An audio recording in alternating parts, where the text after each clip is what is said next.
Magandang umaga po sa lahat. Tayo nagbabalik ulit dito sa ating YouTube channel, Samuel Soriano TV29, para pag-usapan ulit ng coins na aking koleksyon kung magkano na ang kanyang halaga sa ating mga online selling. At isa naman tayong kolektor, ayan po. Papasalamat lamang tayo sa ating lahat ng ating mga sumusuporta dito sa aking YouTube channel. Maraming salamat po sa lahat ng sumusuporta dito sa aking YouTube channel. 1K subscriber na po tayo at maraming salamat po sa lahat ng aking mga subscriber. Thank you so much and God bless po sa inyong lahat. Mabuhay po kayo.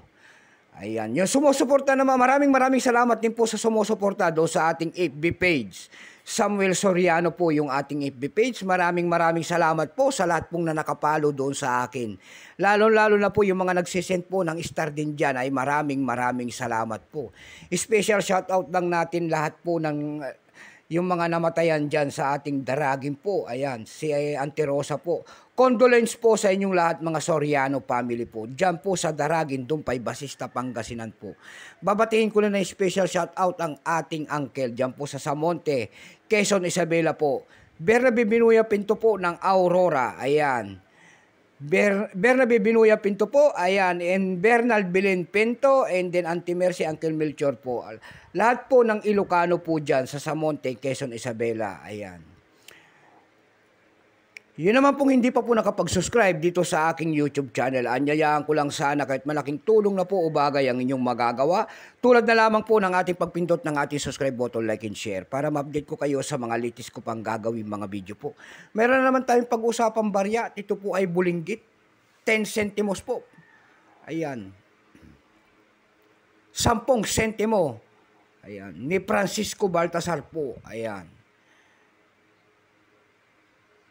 Baka mayroon kayo, ayan. Tignan muna natin siya. Kilalanin mo muna natin bago natin makita ang kanyang presyo. Ititignan natin ang kanyang presyo na sa ating mga online selling. Issue po nito ay Philippines po, Period Republic, 1946 up to date po. Type nito Standard Circulation Coins, years 1967 hanggang 1974. Value nito 10 centimos. Currency piso, 1967 up to date po. Composition yan ay nickel brass. May bigat lamang 2 grams, may habang 17.85 mm. May kapal po naman itong 1.15 mm. Hugis po bilog. Orientation ay coin alignment. Itinigil naman ang paggamit sa barya na ito ng Pilipinas noong January 2, 1998. Number Industry 752. Reference number KM-198. Ayan. Ito pong year 1968 na ito po ay San Francisco men. 27% po. Ayan. Wala pa pong may pakita ang ating Bangko Sentral.